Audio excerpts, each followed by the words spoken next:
Welcome to a quick Windows 11 tutorial. Discover how to effortlessly customize sound volumes for individual apps.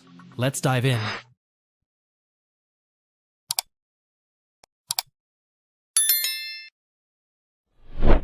Firstly, you have to download an app called Ear Trumpet, which can be found in Microsoft Store, so press the Windows button, then type Microsoft Store and select it from the result.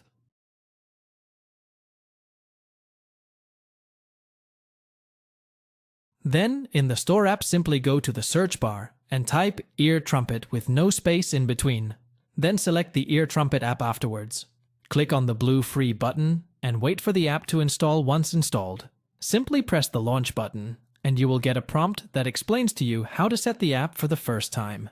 It's just a simple pin to the right side of the taskbar. So just click on the Show Hidden Icons arrow. Then drag and drop the Ear Trumpet app into the right corner of the taskbar. You will now see two similar volume icons, but make sure to note that the one on the left will always be the Ear Trumpet app.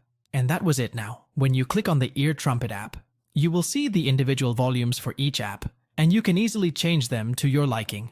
Thanks for watching. If it helps, make sure to hit like and subscribe.